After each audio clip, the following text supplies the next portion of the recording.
Pembina Pasus dari masa ke masa. Sebagai organisasi yang berada di bawah naungan SMA Negeri 1 Pekalongan, perkembangan yang dialami oleh Pasus tidak terlepas dari peran seorang pembina.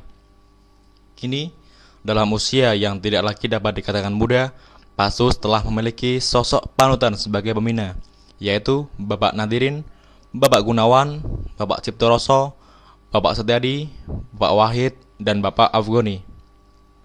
Pasus mengenal Nadirin SPD sebagai Kepala Bidang Pendidikan Pancasila dan Bela Negara, salah satu bidang dalam OSIS.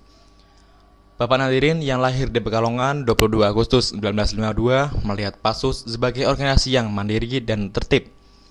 Menarik untuk dipandang karena cara berpakaian mereka yang rapi. Beliau menekankan bahwa Pasus tidak boleh hanya pintar dalam baris berbaris, tetapi juga harus mengerti tentang pengibaran bendera yang benar sesuai aturan Undang-Undang Nomor 24 Tahun 2009. Pengertian akan hal-hal yang mendasar itulah yang akan menjadi pondasi untuk melangkah dengan mantap ke masa depan. Karena kesibukan Bapak Nadirin yang juga merangkap sebagai pembina pramuka, posisi pembina Pasus segera diserahkan kepada Bapak Gunawan. Pak Gunawan yang mengampu mata pelajaran kewarganegaraan mengaku memiliki kesan khusus selama menjabat sebagai pembina Pasus. Makna-makna pendidikan kewarganegaraan dapat diterapkan dengan baik di Pasus. Beliau menekankan pengarahan mental sebagai bentuk pembinaan. Bapak Ciptoroso merupakan satu-satunya pembina yang pernah menjabat sebanyak 2 kali setelah Bapak Gunawan dan tahun 2007 hingga sekarang. Beliau dikenal sebagai sosok yang peduli terhadap teknis pelaksanaan dan sistem latihan. Sosok pembina berikutnya adalah Bapak Setiadi. Pembina yang pernah menjabat sebagai Ketua PGRI Kota Pekalongan ini melihat Pasus sebagai organisasi yang memiliki ciri khas kedisiplinan dan rasa nasionalisme. Selama beliau menjabat, Pasus pernah akan dibubarkan, tetapi berkat perjuangan bersama, Pasus dapat membuat keberakan prestasi dan membuktikan bahwa Pasus layak dipertahankan. Selain itu, Pasus mulai dikenal di masyarakat luar. Hal ini terbukti dari banyaknya permintaan dari pihak luar, misalnya sebagai pembawa bendera pada acara festival Batik Kota Pekalongan dan pawai-pawai lainnya. Beliau berpesan, jagalah amanat dan rasa percaya diri yang selama ini terbentuk dengan baik. Wahid Muharram, pembina yang lahir pada tanggal 8 Maret 1970, bertepat dengan 1 Muharram, sangat merulikan akademik.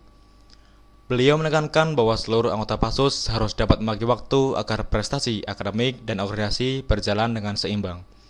Pasus akan benar-benar luar biasa bila dapat membuat keseimbangan tersebut. Salah satu yang menarik bagi beliau adalah pelantikan anggota Pasus. Unik, begitu pendapatnya mengenai pelantikan yang selalu diadakan pada malam sebelum 17 Agustus. Pembina berikutnya bernama Dr. Andes Ahmad Afgoni. Dedikasi beliau kepada Pasus ditunjukkan dengan waktu yang beliau berikan untuk mendampingi Pasus dalam setiap kegiatannya. Tak segan-segan, beliau bersedia hadir bukan hanya saat latihan rutin, tetapi juga pada latihan tambahan. Bahkan dengan kondisi sakit, beliau mengantar tim lomba berjuang di luar kota. Beliau menjalin hubungan kekeluargaan dengan seluruh anggota Pasus dengan baik. Hal itu beliau maksudkan agar tercipta komunikasi yang selama ini dirasa kurang dalam Pasus.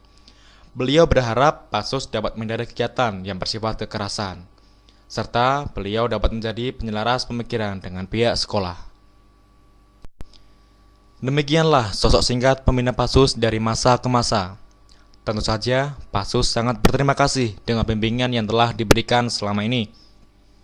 Tidak ada yang lebih baik untuk menunjukkan rasa terima kasih itu selain dengan cara selalu mengkoreksi diri atas kritik yang diberikan dan tetap berprestasi dalam organisasi maupun akademik.